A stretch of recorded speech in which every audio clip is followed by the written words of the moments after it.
Good morning, everyone. Welcome to my channel, Official God Classes. अच्छा, exams आ गए हैं तो कुछ पॉइंट्स उनमें ट्रिकी आ रहे हैं, तो मैं इस लेक्चर में उन कुछ ट्रिकी पॉइंट्स को आपके साथ discuss करूंगा। ठीक है ना? चलिए बेटा, कैश फ्लो स्टेटमेंट सबसे ज्यादा बच्चों को परेशान कर। बच्चा नंबर वन, पहले ये बताइए बच्चा, कैश फ्लो स्टेटमेंट किस अकाउंटिंग स्टैंडर्ड में दिया है? और सर, अकाउंटिंग स्टैंडर्ड बेटा हमारे आईसीसीबीएसई के सिलेबस में which method is there, direct और इनडायरेक्ट? और sir, indirect method is. Okay sir, why do we call it indirect method? Why do we call it indirect method? बेटा हम लोग जिस कैश फ्लो के इनडायरेक्ट मेथड को कर रहे हैं, उसमें बेटा हम उल्टा लौट कर आते हैं, इनडायरेक्ट चल कर आते हैं, दैट इज रिटेन्ड अर्निंग से उल्टा लौट कर कहाँ आते हैं? ऑपरेटिंग प्रॉफिट पर आते हैं। That is why we call it indirect. अब बेटा मैं एक एक पॉइंट पर बात कर रहा हूं। ठीक है बेटा, पॉइंट नंबर वन,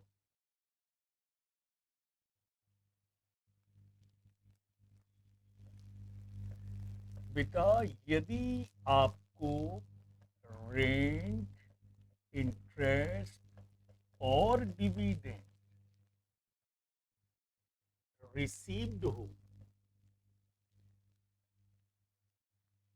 यदि आपको rent, interest and dividend received हो बेटा, तो पहला इफेक्ट है बेटा, आप ऑपरेटिंग एक्टिविटी में इसे लेस कर देना, और बच्चा इन्वेस्टिंग एक्टिविटी में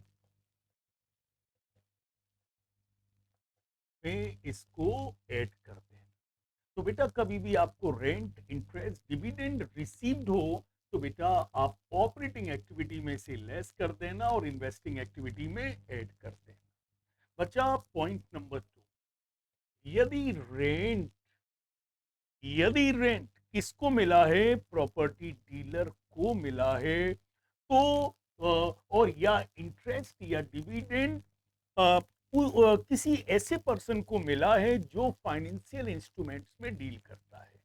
तो बेटा rent in the hand of the property dealer and interest and dividend बेटा उनको रिसीव हुआ है जो इन्हीं इंस्ट्रूमेंट्स में डील करते हैं, जो शेयर, डिवेंचर, बॉन्ड्स और सिक्योरिटीज में डील करते हैं।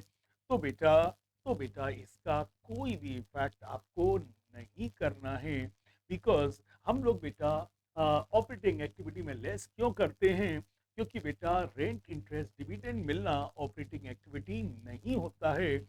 लेकिन जब बेटा रेंट प्रॉपर्टी डीलर को मिले, या इंटरेस्ट एंड डिविडेंड उसको मिले जो फाइनेंशियल इंस्ट्रूमेंट्स में डील करता है, तो बेटा सेम इनकम क्या हो जाती है? ऑपरेटिंग इनकम हो जाती है। तो आपको बेटा ये दोनों इफेक्ट में से कोई भी इफेक्ट करने की जरूरत नहीं है, ये ऑपरेटिंग था और ऑपरेटिंग ही रहेगा। क्लियर? बेटा point number two, proposed dividend.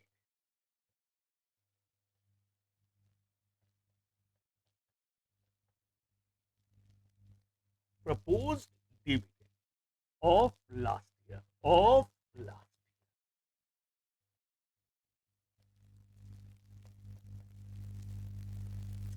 बेटा propose dividend of last year. तो बेटा जब आप वर्किंग बनाएंगे ना कैश फ्लो में, तो propose dividend of last year क्या कर देना? वर्किंग में ऐड कर देना। क्लियर? और बेटा फाइनेंशियल एक्टिविटी,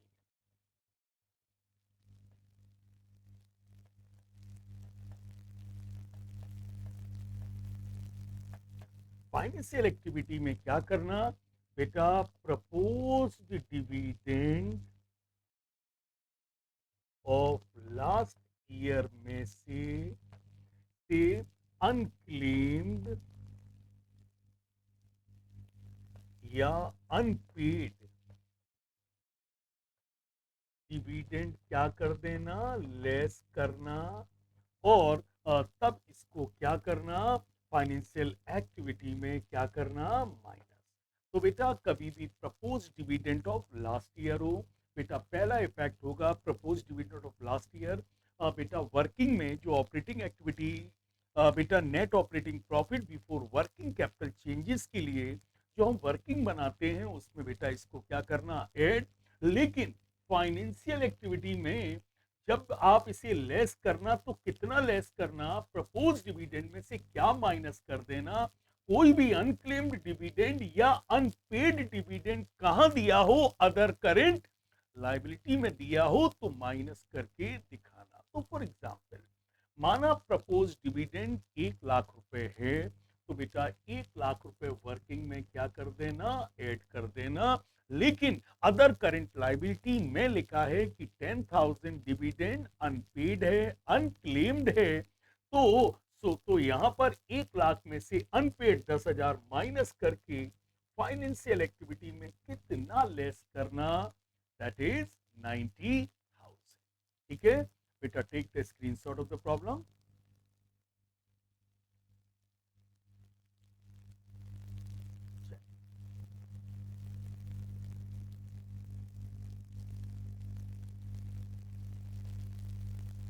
बेटा इंटरेस्ट जो हम पे करते हैं, इज इट क्लियर बेटा? इंटरेस्ट जो हम पे करते हैं डिवेंचर्स पर या किसी भी लोन या बोरोइंग्स पर, उसके भी बेटा दो इफेक्ट होते हैं। पहला इफेक्ट है कि बेटा आप इसे ऑपरेटिंग एक्टिविटी में क्या करना, बेटा ऐड करना। तो फॉर एग्जाम्पल यदि 2 लाख रुपए के डिवेंचर हैं और 10% इंटरेस्ट है, तो आप 20,000 ऑपरेटिंग एक्टिविटी में क्या करना, ऐड करना। और इसके बाद बेटा फाइनेंशियल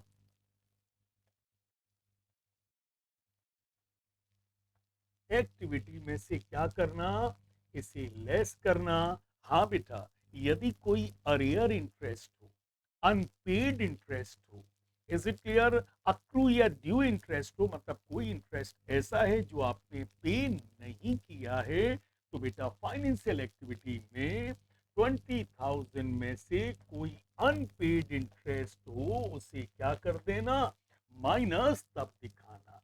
फॉर एग्जाम्पल माना यदि 2 लाख रुपीज के डिवेंचर हैं और रेट ऑफ इंटरेस्ट बच्चा कितना है, 10% है, तो बेटा 20,000 ऑपरेटिंग एक्टिविटी में ऐड करना। और माना आपकी अदर करंट लाइबिलिटी में दिया है इंटरेस्ट अक्रू एंड ड्यू या interest accrue and not due या इंटरेस्ट अनपेड दिया है या इंटरेस्ट अरियर दिया है, और माना 2,000 रुपए दिया है कि इंटरेस्ट अनपेड है, तो बेटा क्या करना, 20,000 में 2,000 क्या कर देना, लेस।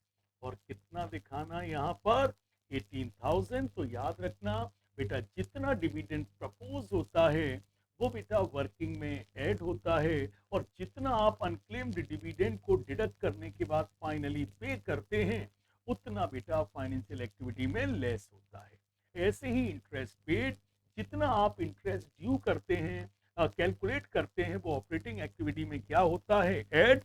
लेकिन फाइनेंशियल एक्टिविटी में उतना ही माइनस करोगे जितना आपने फाइनली क्या किया है बच्चा, पे किया है। मींस कोई अरियर या अनपेड हो तो आप उसे माइनस करके दिखा दें। ठीक और सर हमें इंटरेस्ट कैलकुलेट करने में दिक्कत आती है, तो देखिए बेटा माना आपको करेंट ईयर और लास्ट ईयर के डिबेंचर दिए, 10% इंटरेस्ट डिबेंचर दिए हैं, इस साल दिए हैं बेटा 5 लाख, और लास्ट ईयर कितने दिए हैं, 2। और सर बताइए इंटरेस्ट कैसे निकालेंगे। बेटा यदि क्वेश्चन में कुछ नहीं दिया है, बस आपको करेंट ईयर और लास्ट ईयर के डिवेंचर्स दिए और क्वेश्चन में कुछ नहीं दिया है, तो बच्चा एक आप काम करना, इंटरेस्ट किस पे निकालना, इंटरेस्ट किस पे निकालना, 2 लाख रुपीज पर निकालना। 10% के रेट से आपका इंटरेस्ट कितना होगा, 20,000। और चाहो तो ये बेटा अजम्पशन लिख देना कि जो ये हमने 3 लाख रुपीस के डिवेंचर्स बढ़ गए, मीन्स हमने और इश्यू किए हैं, ये अज्यूम कर रहे हैं कि इनको कब आपने इश्यू किया है, साल के एंड में, और साल के एंड पर कोई इंटरेस्ट नहीं होता। मीन्स आपको ओपनिंग और क्लोजिंग डिवेंचर्स दिए जाए और रेट ऑफ इंटरेस्ट दिया जाए, तो बच्चा आपको क्या करना है, इंटरेस्ट लास्ट ईयर पर कैलकुलेट करना है और ये अज्यूम करके लिख देना बच्चा, ये लिख देना, अजम्पशन चाहे डाल देना कि fresh debentures were issued at the end of the year, so no interest will be payable thereon. अच्छा गौर सर, माना डिवेंचर करेंट ईयर में 5 लाख हैं, लास्ट ईयर 2 लाख हैं, और नीचे लिखा है न्यू डिवेंचर्स वर इश्यूड,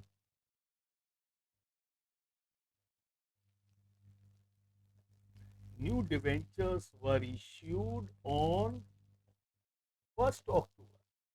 सवाल में लिखा हो कि नए डिवेंचर इन्होंने कब इश्यू किए हैं, 1 अक्टूबर को, तो बताओ बेटा 2 लाख के डिवेंचर तो पुराने हैं बेटा, उस पर तो 20,000 इंटरेस्ट देंगे, और जो नए डिवेंचर 3 लाख रुपए के कब इश्यू किए गए हैं, 1 अक्टूबर को, तो बेटा बताइए 3 लाख पर हमें कितने मंथ्स का इंटरेस्ट देना पड़ेगा, अक्टूबर से मार्च 6 मंथ्स का इंटरेस्ट देना पड़ेगा, और बच्चा ये इंटरेस्ट कितना आएगा, 15,000।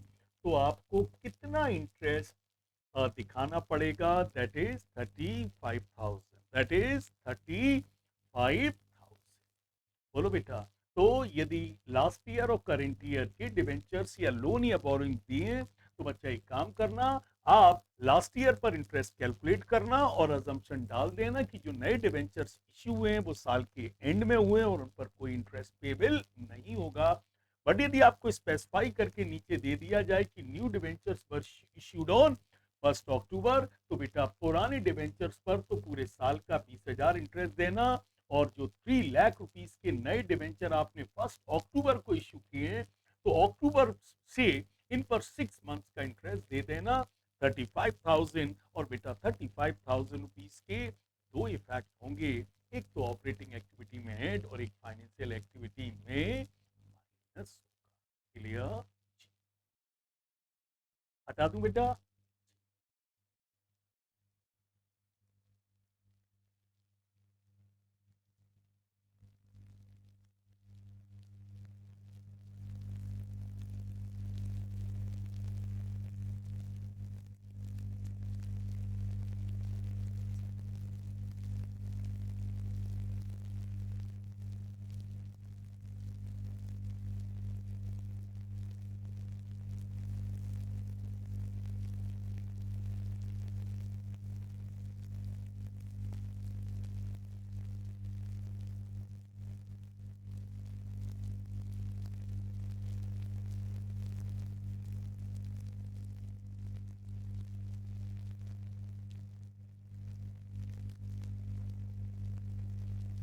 चलिए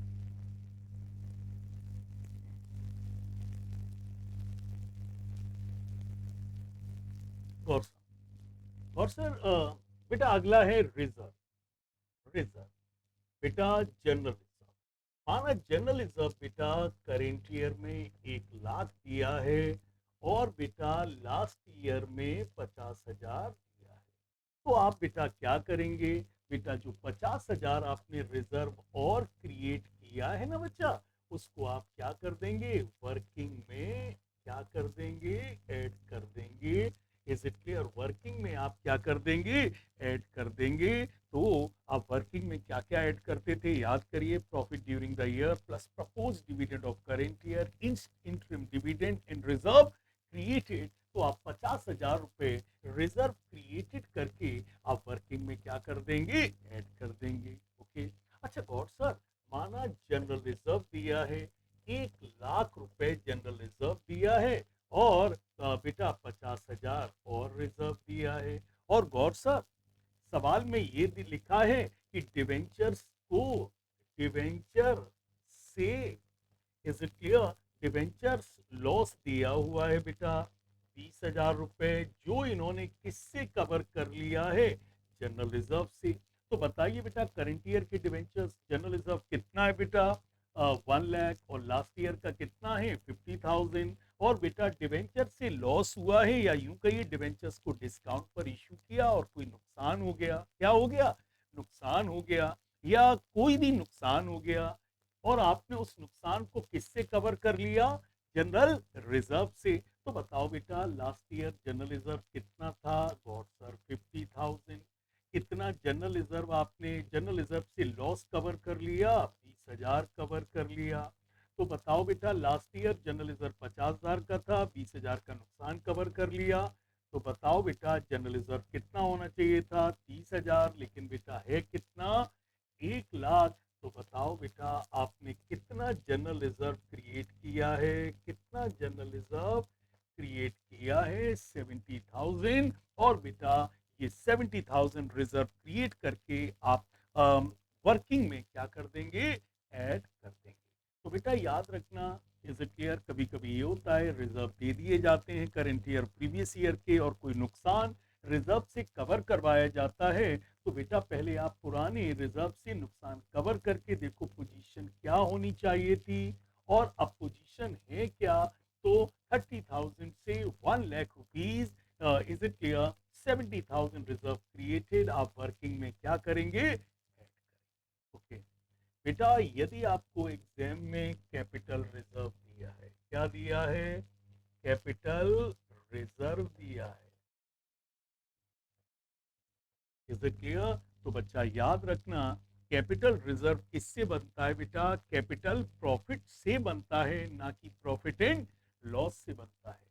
कैपिटल रिजर्व किससे बनता है, कैपिटल प्रॉफिट से बनता है, ना कि प्रॉफिट एंड लॉस से बनता है। तो भूल कर भी बेटा इसे वर्किंग में क्या ना करना, वर्किंग में ऐड नहीं करिएगा, work arguing please don't add. So यदि कोई जनरल रिजर्व दिया है, रिजर्व फंड दिया है तो वेल एंड गुड, लेकिन यदि कैपिटल रिजर्व दिया है तो बच्चा याद करना, क्या क्या याद रखना, प्लीज आप इसे ऐड मत करना, मत करना, वर्किंग में इसको ऐड मत करना, क्योंकि कैपिटल रिजर्व प्रॉफिट से नहीं बनता। तो याद रखना रिजर्व क्रिएटेड से मेरा मतलब जनरल रिजर्व या रिजर्व फंड से है, ना कि कैपिटल रिजर्व से है। तो यदि कैपिटल रिजर्व क्रिएटेड हो, इज इट क्लियर, तो याद रखना कि इसका कोई ट्रीटमेंट आपको कैश फ्लो में नहीं करना है, कोई ट्रीटमेंट आपको नहीं करना है, ओके। अब आइए गॉड सर टैक्स प्रोवाइड, और सर प्रोविजन फॉर टैक्स की ट्रीटमेंट बता दीजिए बेटा, प्रोविजन फॉर टैक्स का ट्रीटमेंट बताइए बेटा। यदि करेंट ईयर और लास्ट ईयर में आपको क्या दिया गया, प्रोविजन फॉर टैक्स 1 लाख और 50,000, और मेरे बच्चा कोई एडजस्टमेंट नहीं दिया है, कोई एडजस्टमेंट नहीं दिया है, बस आपको क्या दिया है, provision for tax current year का और लास्ट ईयर का। तो बेटा जो करेंट ईयर वाला है वो आप वर्किंग में क्या कर देना, ऐड कर देना टैक्स प्रोवाइडेड करके, क्या करके, टैक्स प्रोवाइडेड करके। और जो बेटा लास्ट ईयर वाला है वो आप ऑपरेटिंग एक्टिविटी में एंड में क्या कर देना, लेस कर देना एज अ टैक्स पे, एज अ टैक्स पे। तो मेरे बेटा सिर्फ आपको प्रोविजन फॉर टैक्सेशन दिया है करेंट ईयर का और लास्ट ईयर का। तो बच्चा जो करेंट ईयर का दिया है उसे वर्किंग में क्या कर देना, ऐड कर देना एज अ टैक्स प्रोवाइडेड। और जो लास्ट ईयर का है बेटा उसको ऑपरेटिंग एक्टिविटी में बिल्कुल एंड में क्या कर देना, minus as a tax paid, as a tax paid, okay. अच्छा गॉड सर यदि एडजस्टमेंट दिया हो तो, यदि गॉड सर यदि एडजस्टमेंट दिया हो बेटा, take the screenshot of the problem बेटा, या हमको रिपीटेडली सुनते रहना वीडियो बेटा, गॉड सर यदि sir ji provision for tax current year और लास्ट ईयर का दिया हुआ है, और गॉड सर एडिशनल इंफॉर्मेशन में, किसमें, एडिशनल इंफॉर्मेशन में दिया है टैक्स पे, क्या दिया है, tax paid rupees, rupees 40,000, rupees 40 40,000 मतलब आपको एडजस्टमेंट दिया है। ऐसी कंडीशन में बेटा आपको कौन सा अकाउंट बनाना चाहिए? Provision for tax. Is it clear? बेटा यहाँ लिखना by balance brought down, that is old provision 50,000, और यहाँ लिखना बेटा to balance carried down, that is new provision. Is it clear? और मेरे बेटा यहाँ लिखिए to bank, that is tax paid, that is tax paid. कितना दिया है? 40,000। तो बेटा ये टोटल हो रहा है 1,40,000, और ये 50 और जो 90,000 आएगा बेटा ये क्या आ जाएगा? Tax provide. तो बेटा बाई बैलेंस ब्रॉट डाउन यहाँ पर लास्ट ईयर का लिखना, टू बैलेंस कैरिड डाउन इसे यहाँ लिखना, कोई टैक्स पे किया है तो टू बैंक करके लिखना, यदि पेड दिया है तो टैक्स प्रोवाइडेड या मेड निकल आएगा, और यदि बेटा मेड दिया था तो पेड निकल आता। और इस तरीके से टोटल कितना हो रहा है? 1,40,000। और अब बच्चा याद रखना कि जो ये टैक्स प्रोवाइडेड है बच्चा, इज इट क्लियर, ये वर्किंग में क्या होगा? ऐड होगा। और जो बेटा ये टैक्स पेड है ये ऑपरेटिंग एक्टिविटी में एंड में क्या होगा? माइनस होगा। क्या होगा? Minus. So tax provided, operating activity से पहले जो वर्किंग बनाते हैं वहां क्या कर दोगे? ऐड। और जो टैक्स पे किया है वो ऑपरेटिंग एक्टिविटी में एज अ टैक्स पेड क्या कर दोगे? माइनस कर देंगे। और बच्चा एक बात याद रखना, यदि कोई रिफंड ऑफ टैक्स दिया है, क्या दिया है? रिफंड ऑफ टैक्स दिया है। माना कोई रिफंड ऑफ टैक्स दिया है, सर जी 10,000 रुपीज क्या दिया है? रिफंड ऑफ टैक्स 10,000 रुपये दिया है। तो याद रखना जब आप वर्किंग में दिखाएंगे तो 90,000 यदि वर्किंग में दिखाने जा रहे हैं और रिफंड कितना है? 10,000, तो आपको यहाँ कितना दिखाना होगा? 80,000 रिफंड ऑफ टैक्स को क्या करके दिखाना? माइनस। और आपने टैक्स पेड किया है 40,000 और रिफंड कितना है? 10,000। तो ऑपरेटिंग एक्टिविटी में कितना माइनस करना? 30,000। So refund of tax provided as well as paid दोनों में से ही माइनस कर दिया। क्लियर? याद रहेगा रिफंड ऑफ टैक्स? क्लियर? अब बेटा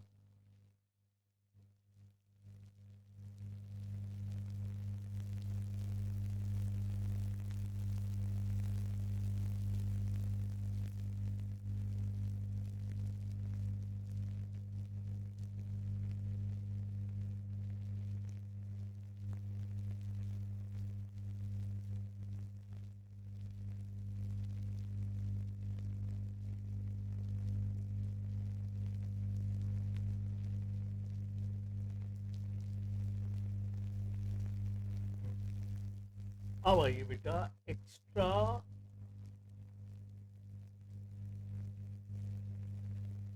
ordinary item.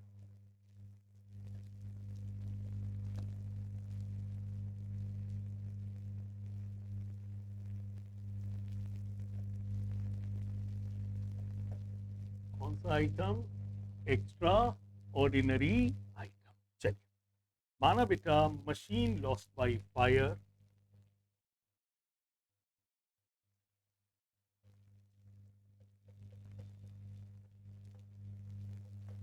rupees 1 lakh, and insurance claim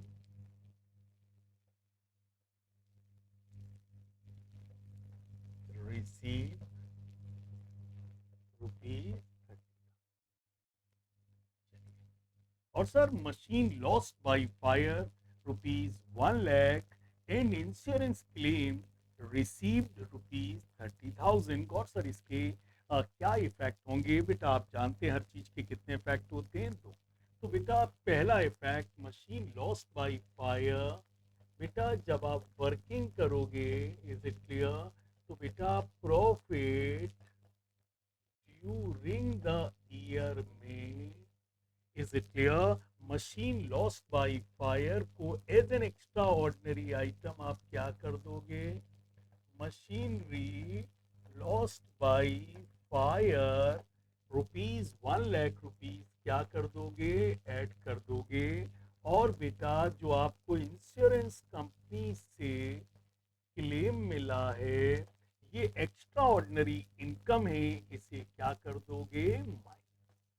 क्या कर दोगे? माइनस। ओके। तो भैया जी कोई machinery machine lost by fire है, तो एक बार आप इसे वर्किंग में प्रॉफिट ड्यूरिंग द ईयर में क्या करोगे? ऐड। और जो आपको इंश्योरेंस क्लेम 30,000 मिल गया है, उसे क्या करोगे?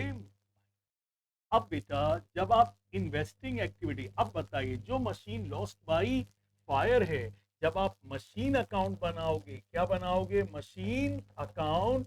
Is it clear? तो बताइए मशीन अकाउंट में लॉस बाई फायर कितना हुआ है? 1,00,000। आप मशीन अकाउंट में आप जानते मशीन से होने वाला loss. Is it clear? Machine account में क्या होगा? क्रेडिट। तो एक इफेक्ट ये होगा, दूसरा इफेक्ट मशीन अकाउंट पर होगा। अच्छा गौर सर, जो इंश्योरेंस कंपनी से 30,000 मिले, इसका दूसरा इफेक्ट कहाँ होगा? बेटा जब आप इन्वेस्टिंग एक्टिविटी बनाओगे, क्या बनाओगे? इन्वेस्टिंग एक्टिविटी बनाओगे, तो बच्चा जो ये आपको 30,000 मिला है, क्या मिला है? 30,000 जो आपको इंश्योरेंस कंपनी से मिला है, तो बेटा ये इंश्योरेंस क्लेम रिसीव्ड करके इन्वेस्टिंग एक्टिविटी, आई ए का मतलब है इन्वेस्टिंग एक्टिविटी में क्या हो जाएगा? एड। तो बेटा याद रखना machine lost by fire is an extra ordinary loss. Is it clear? So while making while preparing the working, आप इसे प्रॉफिट ड्यूरिंग द ईयर में क्या कर देंगे? ऐड। और आप जानते हैं loss on sale of machine किस अकाउंट में जाता है? मशीन अकाउंट में। इसके दो इफेक्ट हो गए। और सर इंश्योरेंस कंपनी से जो रुपीज मिले हैं 30,000, एक बार बेटा इंश्योरेंस क्लेम यहाँ माइनस होगा, और दूसरी बार कहाँ जाएगा? Investing active.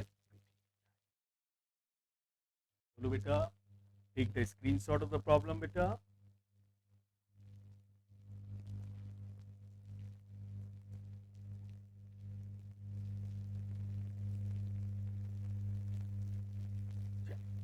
अच्छा गॉड सर, यदि ये मशीन ना होती, और सर यदि गुड्स होता, गुड्स लॉस्ट बाय फायर होता, तो गॉड सर आप क्या करते? Is it? भैया जी ये मशीन की बजाय क्या होता? गुड्स होता। तो बताइए बेटा, गुड्स में आग लग गई, it is an extra ordinary loss. Working बनाते समय आप इसे प्रॉफिट में क्या करते? ऐड करते। और जो भी इंश्योरेंस क्लेम में बेटा 30,000 मिला है, वो आप क्या करते? माइनस। तब बच्चा आपका क्या निकलता? तब बच्चा आपका क्या निकलता? Net profit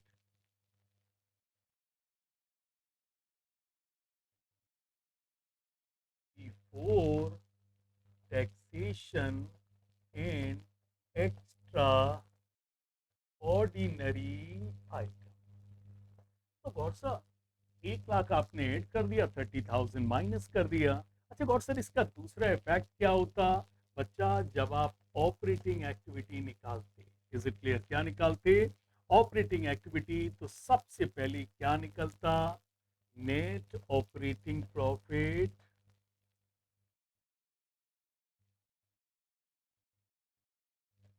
before working capital change. जी सर। फिर क्या निकलता? फिर क्या निकलता? Cash generated. फिर आप इसमें current asset and current liability को प्लस माइनस करते, तो क्या निकलता? Cash generated from operating activity. Okay. फिर आप इसमें से क्या माइनस करते? Income tax paid. Is it clear? क्या माइनस करके? रिफंड ऑफ टैक्स फिर बेटा अब जब सब आ गया, तब सबसे एंड में बच्चा आप क्या करते? गुड्स लॉस्ट बाय फायर जो आपने क्या किया है बेटा, 1 लाख रुपए का आपको लॉस हुआ है और 30,000 आपको मिल गया है। बेटा आपको नेट कितने का लॉस हुआ है? 70,000। तो बेटा बिल्कुल एंड में आप extraordinary, is it clear, आप loss by fire minus refund, loss by fire minus insurance claim,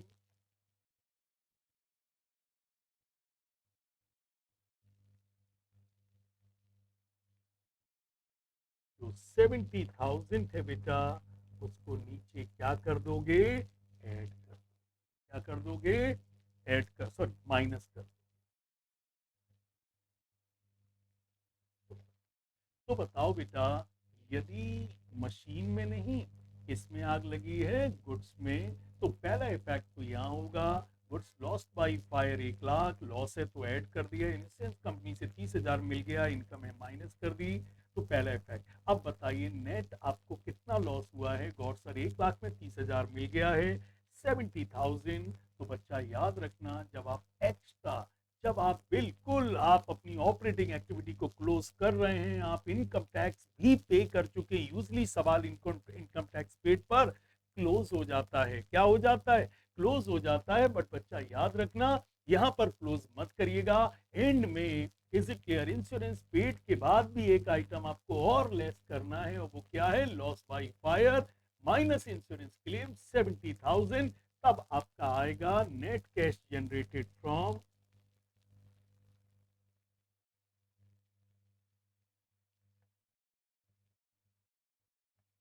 operating activity. तो बताइए भैया, क्या दो इफेक्ट होंगे? एक बार ऊपर वर्किंग में ऐड होगा, और एक बार सबसे एंड में आप क्या करेंगे? माइनस करेंगे 70,000। तो याद रखना, मशीन का एबनॉर्मल लॉस होने का अलग ट्रीटमेंट है, और गुड्स का एबनॉर्मल लॉस होने का अलग ट्रीटमेंट है। मशीन का एबनॉर्मल लॉस की ट्रीटमेंट अलग अलग अकाउंट में जाते हैं, बट यदि गुड्स का लॉस हुआ है तो दोनों इफेक्ट ऑपरेटिंग एक्टिविटी में ही हो जाएंगे, एक वर्किंग में और एक बिल्कुल ऑपरेटिंग एक्टिविटी के एंड। Okay God, clear? तो बेटा चाहे तो स्क्रीन शॉट ले लीजिए बेटा इसका भी।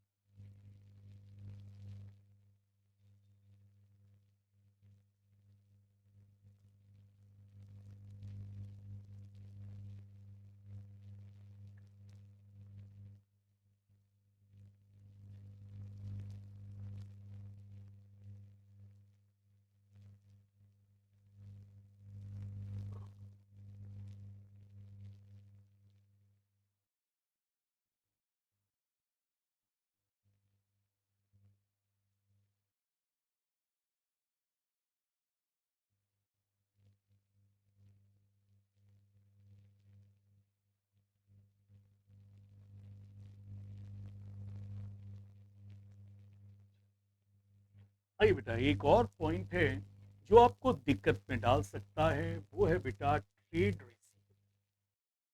क्या बच्चा? Trade receive.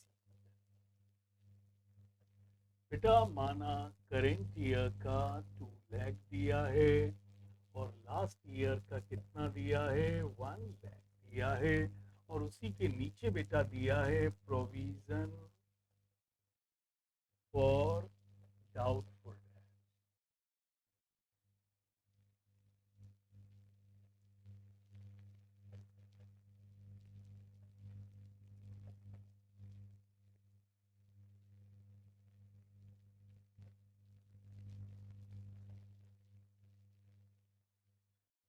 बेटा ऐसे दिया है गौर सर, ये तो हम कर लेते हैं। गौर सर ट्रेड रिसीवेबल 1 लाख से 2 लाख हो गए हैं, तो गौर सर जो 1 लाख रुपए ट्रेड रिसीवेबल 2 लाख से कितने हो गए हैं? 1 लाख से 2 लाख हो गए हैं। तो गौर सर 1 लाख रुपए ट्रेड रिसीवेबल बढ़ गए हैं, मीन्स करेंट असेट क्या हो गई है, इंक्रीज हो गई है। करेंट असेट इंक्रीज होगी तो बेटा कैश डिक्रीज होगा। क्या होगा, कैश क्या होगा, डिक्रीज होगा। कितना डिक्रीज होगा, 1 लाख से करंट असेट 2 लाख हो गई है। तो बेटा 1 लाख रुपए से करंट असेट इंक्रीज हुई है, करंट असेट इंक्रीज होगी तो कैश डिक्रीज होगा। और बेटा नेट ऑपरेटिंग प्रॉफिट,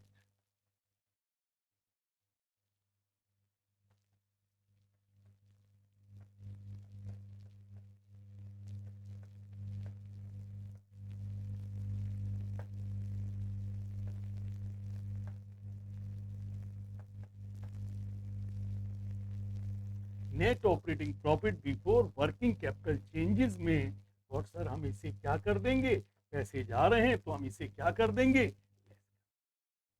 बोलो भैया जी, मैंने कहा ओके। सर प्रोविजन 10,000 से 20,000 हो रहा है, मतलब सर प्रोविजन,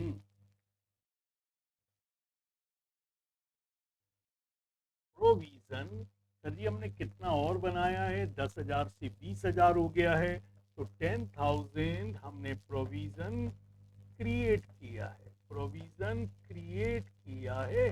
तो बेटा याद रख लेना, net operating profit, net profit, इससे बेटा हम लोग ऑपरेटिंग एक्टिविटी में क्या कर देंगे, ऐड कर देंगे। तो बहुत सर ये तो हम कर लेते हैं। तो बताइए बेटा ट्रेड रिसीवेबल 1 लाख से 2 लाख हो गए, करंट असेट्स का बढ़ना मीन्स पैसे से का जाना, और बेटा जो भी पैसा गया है वो net operating profit before working capital changes में क्या कर देंगे, लेस कर देंगे। और प्रोविजन 10,000 से 20,000 हुआ है, तो जो 10,000 का आपने प्रोविजन बनाया है, आपको फॉर्मेट याद है, आपको रटा हुआ है, नहीं तो मेरे पुराने वीडियोस कायदे से करो, तब इन फाइनल पॉइंट्स को देखो। Is it clear. सो 10,000 से 20,000, 10,000 का प्रोविजन बनाया है, प्रोविजन ऑपरेटिंग एक्टिविटी में क्या कर देंगे है। और sir what is special about that, no special तब हो जाएगा जब बोर्ड एग्जाम में वो क्या लगा दे, एडिशनल इंफॉर्मेशन। क्या, there is a bad date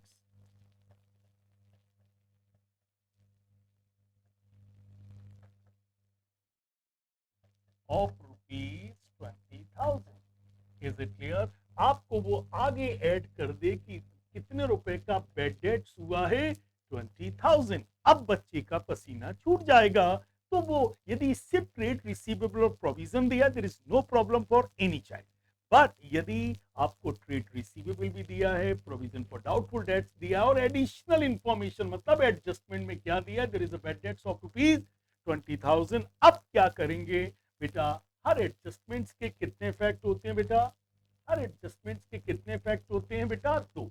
तो देखो बेटा पहला इफेक्ट क्या होगा, बोलो बेटा हमारे ट्रेड रिसीवेबल कितने थे, गौर सर 1 लाख के थे, ओके। कितने बेड हो गए, गौर सर 20,000 तो बेड हो गए। आप कह रहे हैं there is a bad debts of ₹20,000, तो बेटा डेटर्स कितने होने चाहिए थे, गौर सर 80,000, लेकिन हैं कितने, 2 लाख। हैं कितने, 2 लाख। तो बताओ बेटा हमारे डेटर्स 80,000 से बढ़कर कितने हो गए बेटा, 2 लाख। तो बेटा बताइए, तो बेटा बताइए कितने ट्रेड रिसीवेबल इंक्रीज हुए हैं।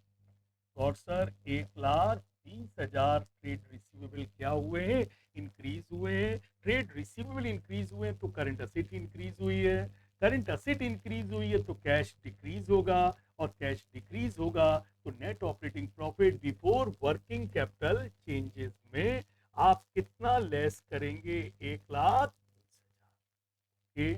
तो बताइए बेटा डेटर्स 1 लाख थे, 20,000 कह रहे हैं, there is a bad debts हो गए, तो बेटा डेटर्स 80 होने चाहिए थे और हैं कितने, 2 लाख। तो बताओ बेटा कितने डेटर्स आएंगे, 1 लाख।